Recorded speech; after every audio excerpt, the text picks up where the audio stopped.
예, 안녕하세요. 이승훈 변호사입니다. 가족법, 친족법으로 넘어가기 전에 하나만 더 하고 갈게요. 죄송합니다. 권리금 많이 주고받았죠. 상가에게 권리금. 요즘은 권리금이 많이 없어지는 추세예요. 왜 권리금이 조금씩 없어지는 추세일까요?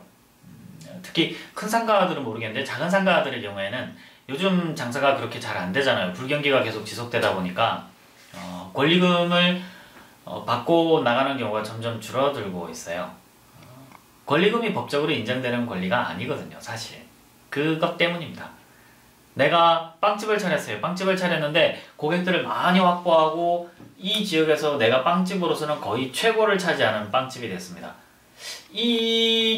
그걸 알고 다른 사람이 이제 빵집을 하러 들어오는 거예요. 나는 이제 빵집 힘들어서 이제 못하겠어요. 그래서 이걸 물려주고 가고 싶은데 다른 사람이 누가 내가 빵집을 하겠다라고 들어오는 경우가 있을 수 있어요. 이런 경우에 기존에 내가 상권을 확보해 놨지 않습니까? 많은 고객들을 확보해 놓고 빵을 만드는 기술 노하우도 축적해서 이 지역 사람들의 입맛에 맞는 그런 기술들을 개발해 놨잖아요. 그래서 그런 거를 이전해, 즉 고객 이전과 특별한 노하우를 이전해 주는 대가로 권리금을 수수하는 관행들이 있었어요. 권리금을 만약 5천만 원을 받았다, 1억을 받았다고 해 보십시오. 이런 경우에 내가 거기서 장사를 하다가 나갈 때 이 권리금을 누구한테 받아야 되죠? 권리금은 새로 들어오는 임차인한테 받아야 되죠. 임대인한테, 즉 집주인한테 권리금을 내놓으라고 할 수 있을까요? 집주인한테 내놓으라고 하기는 사실 좀 힘듭니다. 불가능에 가깝죠. 그런데 여기서 이 불가능이 아니라 가능으로 만든 판례가 있습니다. 뭘 것 같습니까?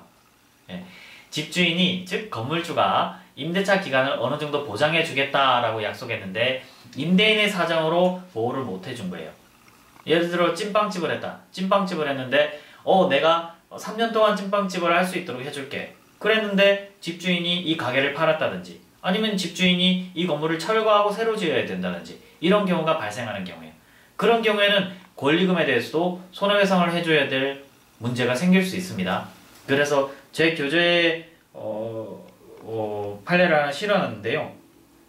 2002년도에 선고된 판례입니다. 이 2002년도에 선고된 이 판례에 의하면은 임대인이 어느 정도 기간, 즉 지급된 그 보장 기간 동안 이용이 유효하게 이루어질 수 있도록 해주겠다 했는데 임대인의 사정으로 임대차 계약이 중도 해지된 경우에요. 그런 경우에 권리금에 관한 책임이 임대인에게도 있다라고 한 판례가 있습니다. 그래서 권리금을 무조건 못 받는다라고 해서 쉽게 포기할 건 아닌 것 같아요.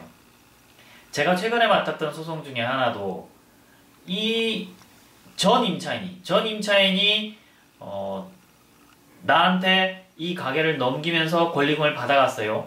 그런데 알고 봤더니 그 건물이 무허가 건물. 그리고 그 영업하는 것도 불법 영업이에요. 불법 영업. 기분 나쁘지 않으세요?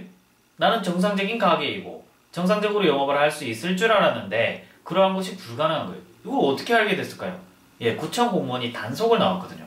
구청 공무원이 단속이 나와서 여기 모가 건물인데요. 장사하시면 안 됩니다. 딱지를 턱 붙이고 가네요. 와, 이게 당황스럽죠. 그래서 전 임차인, 즉 나한테 가게를 넘겨주고 간 그 사람을 상대로 권리금 반환 청구 소송을 했습니다. 그래서 법원은 물론 그것도 조정을 했어요. 조정을 해서 60%를 우리가 돌려받는 것으로 합의를 했습니다. 끝까지 가보고 싶은 생각도 많았었는데 또 판사님이 누가 이길지 알 수가 없다 그런데 신의 능력을 가지고 계신 판사님이 누가 이길지 알 수 없다는데 우리가 누가 이길지 우리는 더 모르죠. 그러니까 무서워가지고 그냥 조정했습니다. 결론은 어떻게 갔을지 참 모르겠어요.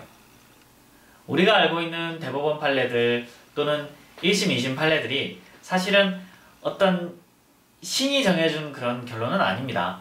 재판을 하다 보면은 질 거다라고 생각했는데 이길 수도 있고요. 반드시 이긴다고 생각했는데 질 수도 있습니다. 그 결론은 아무도 알 수가 없어요. 그래서 어떤 일을 당했을 때 내가 손해를 입었다. 혹은 내가 뭔가를 받아야 된다. 혹은 내가 뭔가를 줘야 된다 했을 때 무조건 그게 맞다. 남의 의견을 구하는 것도 좋지만 결론을 가지고 접근하는 방식만큼 어리석은 것도 없습니다. 이 세상에 결론은 없어요. 관뚜껑이 닫혀야 그 사람이 어떻게 살았는지를 알 수 있는 것처럼 소송도 대법원 확정 판결이 있어야 그 소송의 결론이 무엇인지 알 수 있는 거예요. 뻔히 예상되는 소송이라는 거는 제 경험상 존재하지 않는 것 같아요. 쉬운 소송이라고 불리우는 그런 사건은 없습니다. 그런 개념은 존재하지 않아요. 그런 개념이 있다고 믿는 사람은 아마 소송 많이 안 해보신 분 같은데.